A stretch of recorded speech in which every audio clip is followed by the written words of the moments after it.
that's been changing over the last couple of hours. Initially, they said there had been 30 missiles, and they'd got a third of them. Then it went up to 110, and that tallies better with the numbers that the Western allied forces are giving us. They're now saying they brought down almost all of those.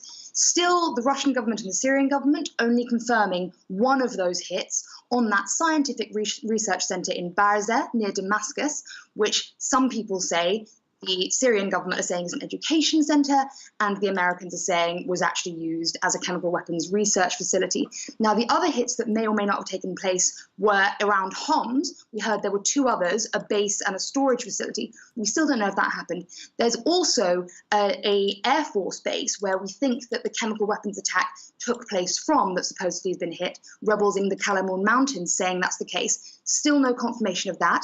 We've heard some rumors that there has been an engagement between a drone, which would have come through probably from US forces to check on the damage that had been done, and some Syrian armed forces jet fighters. Again, none of those confirmed, and perhaps the most worrying of all of these, a possible hit on a base of the Iranian Revolutionary Guard, who are there fighting on the side of President Assad. But so far, none of the bases of his allies have been hit, just Syrian forces. So if there has been an escalation in attacking a different country's base, that's quite concerning.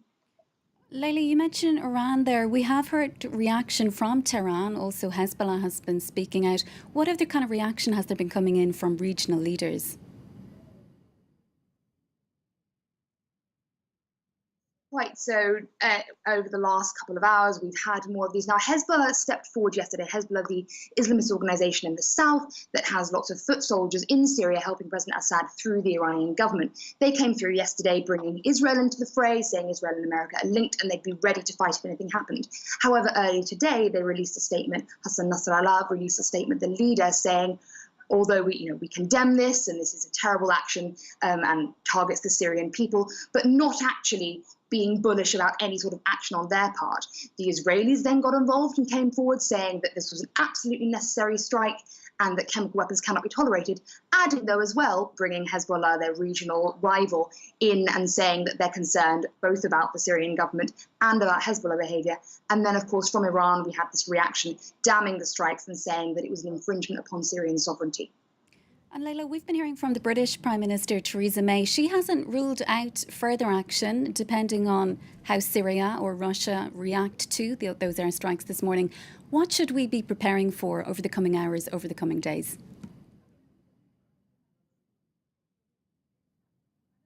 So there's been a real atmosphere of bullishness from this morning from the Syrian government and the Russians. We saw President Assad earlier on the government's Twitter feed and on their Syrian station, walking in as though nothing had happened at all. They've been very clear that it's business as usual. We've had people out on the streets in Damascus and Syrian state TV publicising that.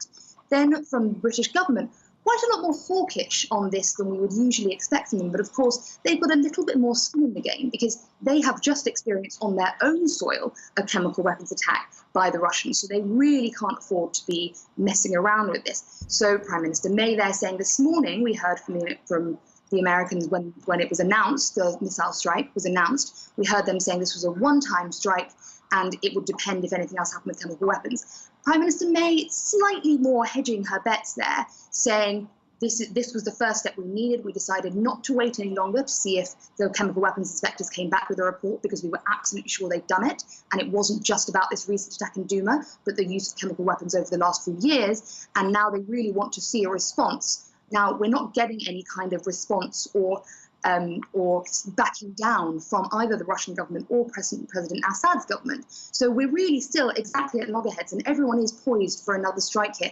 unless one side decides to back down. And Theresa May was also asked about possible regime change in Syria. Now, she declined to say whether or not she thought Assad should go. What are people saying in Lebanon? Is it too early to talk about that kind of reaction at this stage? Are people just solely focused on those strikes this morning? Everyone just focused on the strikes at the moment.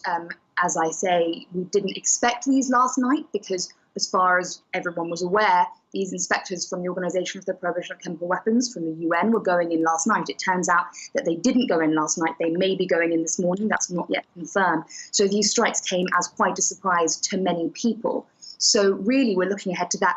At the moment, of course, Prime Minister May not wanting to get involved with discussions of regime change because they've been very specific about the fact that this is about chemical weapons usage and ensuring that the international community understands chemical weapons cannot be used. And of course, there are concerns about a background in Afghanistan and Iraq, and they want to be very clear that they're not looking at any sort of ground invasion or trying for regime change at the moment. And from the Syrian government side and the Russian government side, they are saying this will do absolutely nothing to change the status quo, and President Assad firmly has the country in his grasp.